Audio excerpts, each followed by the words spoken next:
Hi there, my name is Drew. I'm a lawyer in British Columbia who helps people understand the law. As well, I've worked for years with nonprofit organizations in BC, so I'm excited to help people learn about a new law that affects nonprofits across the province. If you work at a nonprofit or sit on a board of directors, this new law, called the Societies Act, affects you. For starters, every existing nonprofit society in the province must file a transition application with the government within a 2-year period after the new law takes effect. In later videos, I'll explain what's involved in transitioning. What I'm going to do here is highlight 10 changes in the new act that you should know about, how this new law impacts your world. First, there is greater access to a society's records. By default under the new act, the members of a society are entitled to inspect all records of the society. That includes minutes of directors' meetings and accounting records.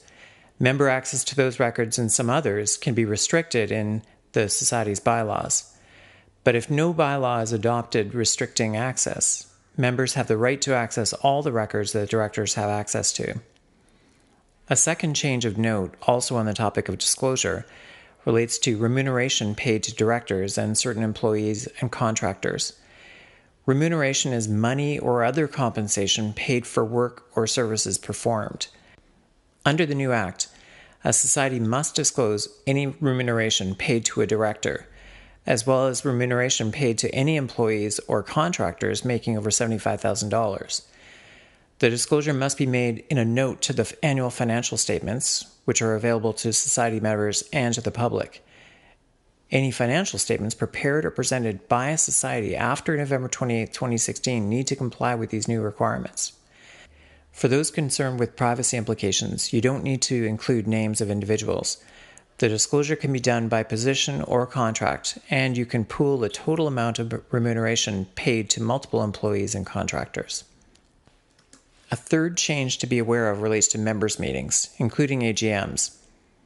There is now greater flexibility in conducting them. Unless a society's bylaws provide otherwise, members can now participate in meetings by phone or using other technologies so long as all the people participating are able to communicate with each other. And an AGM can now be held entirely in writing. A fourth key change relates to voting at members' meetings. The new Societies Act lowers the voting threshold for approving a special resolution. A special resolution is required to make fundamental changes to a society, including changing its name or bylaws. A special resolution now requires 2/3 of votes cast at a members' meeting in order to be approved. The default voting threshold used to be 3/4 of votes cast. But that's only part of the story. The new act also allows societies flexibility in setting a higher threshold for special resolutions if they choose. The higher threshold can apply generally or be set for specific matters.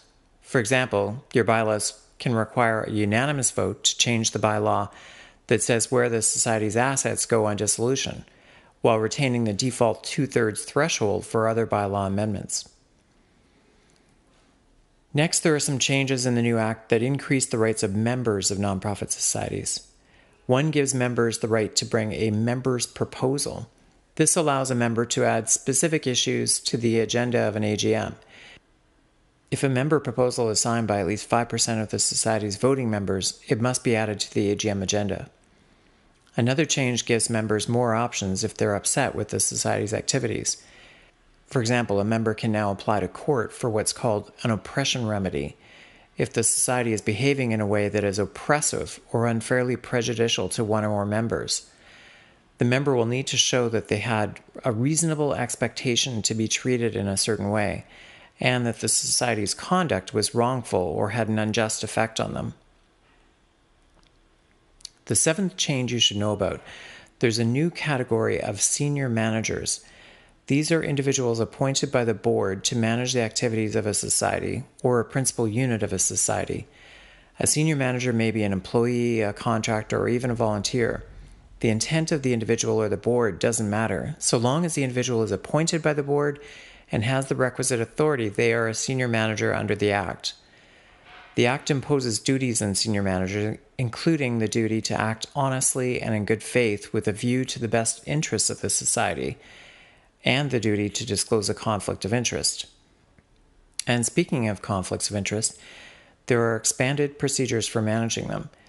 A director or senior manager is said to be in a conflict of interest when they have a direct or indirect material interest in a contract or transaction with the society or a matter for consideration by the board.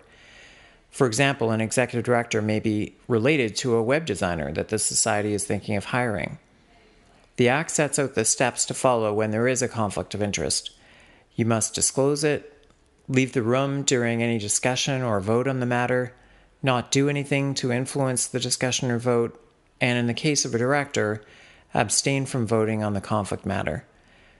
As well, societies must now keep records of any disclosures by directors or senior managers of a conflict of interest. A ninth change relates to who can be a director of a nonprofit.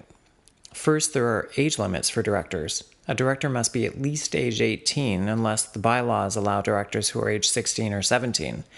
If they do, the majority of the society's directors must be at least age 18. As well, a director of a society cannot be declared incapable by a court, be an undischarged bankrupt, or have committed fraud or certain other crimes within the last 5 years. Existing societies have a 2-year window to prepare for these changes. They don't come into effect until November 28, 2018, but you may want to start planning for them now. And number 10 relates to whether a director can be paid. Under the new Act, a society must not remunerate a director for being a director unless the bylaws permit it. This change also takes effect in 2018. This is distinct from paying a director for other services, for being an employee or a contractor, which is okay as long as the majority of directors are not getting paid as employees or contractors. That's our list, 10 changes in the new Act that you should know about. In other videos, I'll cover how to transition your society under the new Act.